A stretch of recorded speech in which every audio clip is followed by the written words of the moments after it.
Good morning, Rose Red Homestead, and we're so happy that you could join us today as we continue on through self-reliance and food security and emergency preparedness videos. This one is once again a meal in a jar. This is going to be beef chipotle chili, and it is directly out of this book.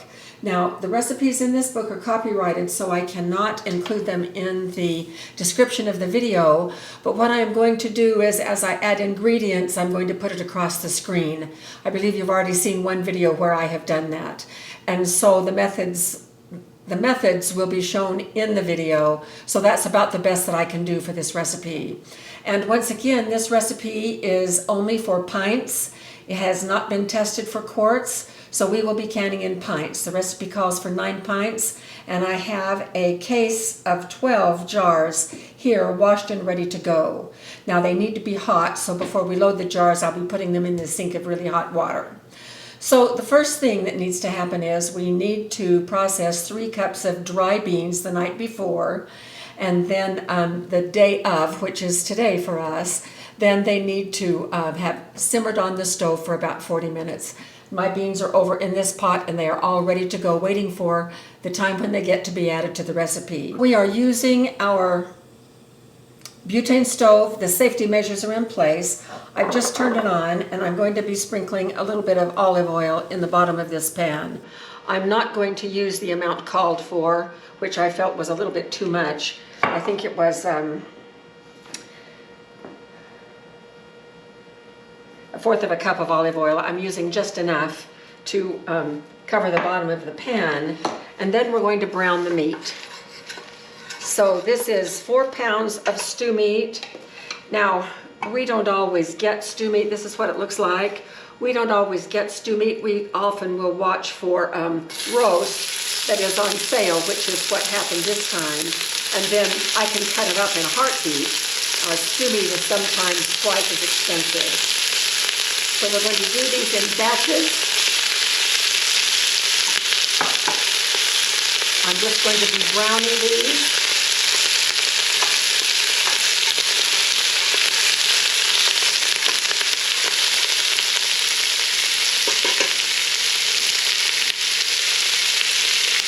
Salt and pepper. This calls for 1 tablespoon of salt and 2 teaspoons of pepper, which I'll be sprinkling on the meat.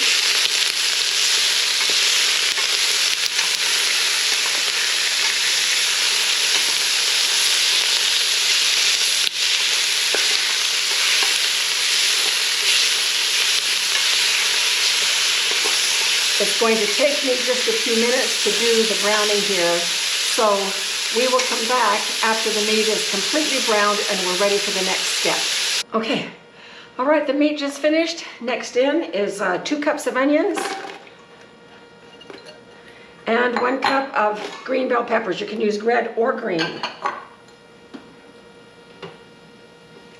So we are going to saute these for about 2 minutes.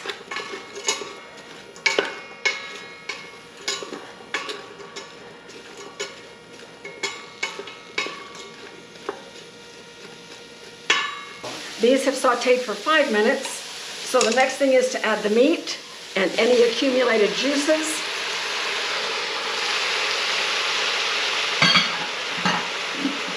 Six cans of tomatoes.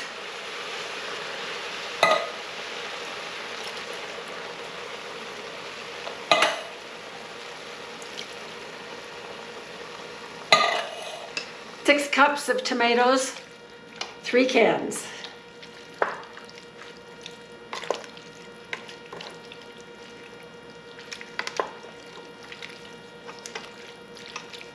Now we're adding the rest of the salt and pepper that I did not use when I was cooking the meat, and 1/4 of a cup of lime juice.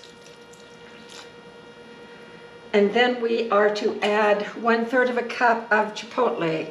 Now this is chipotle in adobo sauce, a can. However, about a year ago, I freeze dried several cans and turned it into powder, and so I use this powder instead of the fresh now, which is very convenient. Now 1/3 of a cup is about 5 tablespoons. I'm just going to use 1 of the dried because it's pretty potent. and then we will adjust the seasoning as we need to.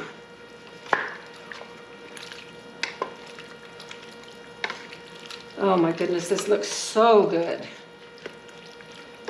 A very meaty chili,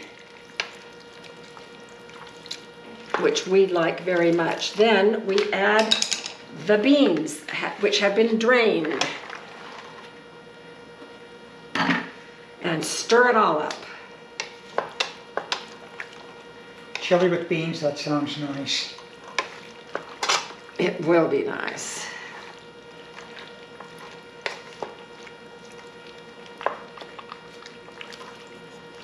Okay, so we're going to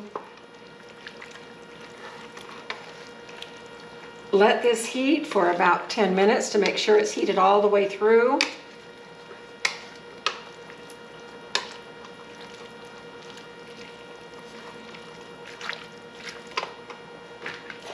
Because these cans that I used were 14.5 ounces and 2 cups are really 16 ounces, I'm going to add probably about a half a can of water to increase the liquid here to compensate for the lack of the tomatoes. This is better.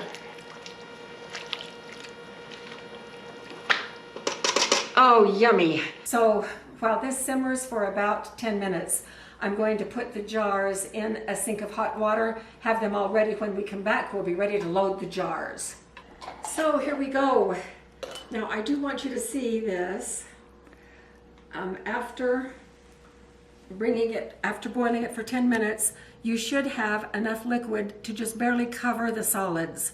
So that's what it's going to look like in the jars, with the liquid up to the head space, and then the rest is going to be solids. So if you need to add a little bit of water or a little bit of tomato juice, feel free to do so.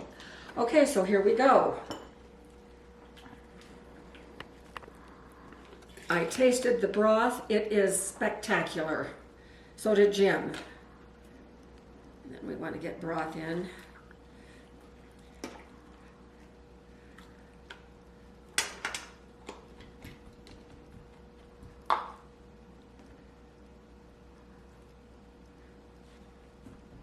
All right, so that is what it looks like.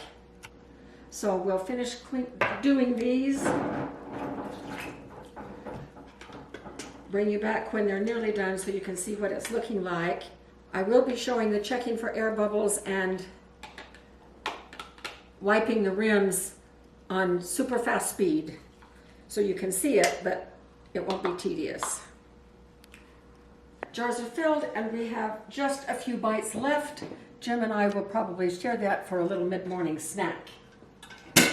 Now I'm going to go ahead and check for air bubbles and put the rings and lids on, and this part will be speeded up.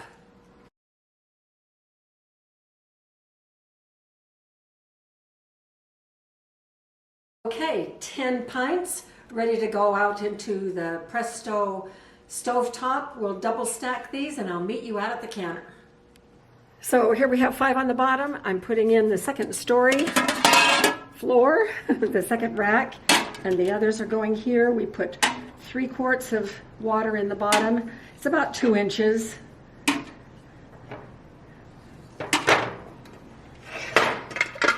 Putting on the lid.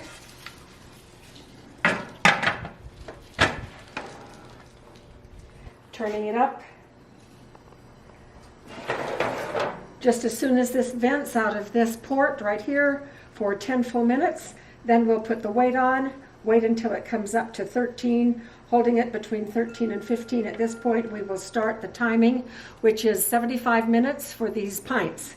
And once it has finished processing and has had a natural cool down, which won't take long because right now it happens to be 31 degrees out here and breezy. So we won't be leaving the jars out here for very long since there is a breeze. We will bring you back when we are taking these out of the canner. So we'll see you then. So it is 35 degrees and it is breezy out here. So we are not leaving the jars out. They've been sitting in the canner for under 10 minutes. We're going to open the canner and get them on these little trays and get them in the house as quickly as possible. And then we'll have you come in the house because we're going to open one, see what it's like, and have a little bit of lunch.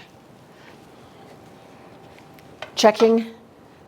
No more pressure. Okay.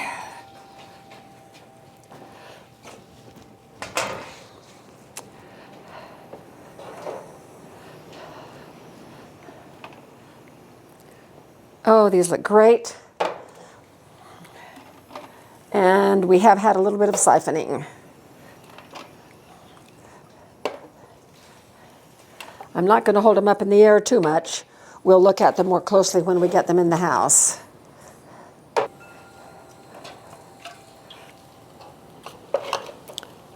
All right, we'll get these in the house and we'll see you in there. We're going to open one before it seals. Dang. I am okay. That was a little bit of surprise. I've done this so many times. I think maybe it was just about to seal and that's why it exploded out. But I'm not burned. I'm just fine. It's a little bit got on my hands, but my hands were already wet. And so I'm fine. Boy, does it smell good. Good, good, good. That will teach me next time not to do it with a paper towel when we do this. And I don't normally do this anyway. I've done it a couple of times lately. But I will put a dish towel all the way around it and then open it. So if it does get a little bit of explosive, it will stay contained within the dish towel. So that was my bad. So I'm going to dish this up and we're going to see how it tastes. Okay, now when these are on our shelf, and of course it'll be full because I lost a little bit out here. It will give each person about 1 cup of a serving, and right now it is very runny, which is how we need to do it when we can it.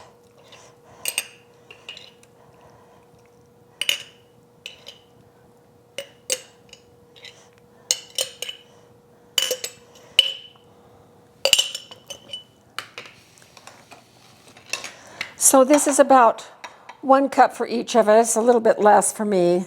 I don't eat as much as Jim does, but this would be a perfect lunch for us. We don't eat a whole lot for lunch, just enough to kind of tide us over. But if we were going to be doing it for a dinner meal, probably I would need to open a whole pint for Jim, the 2 cups for Jim, and then either I'd open up a pint for me or else I would have some leftovers of something else, which we always have in our refrigerator anyway.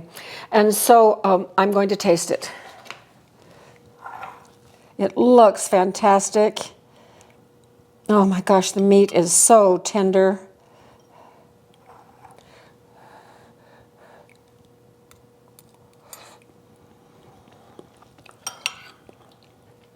Beans are not mushy. They're good. These were pinto beans. Meat is very tender. The chipotle flavor is there.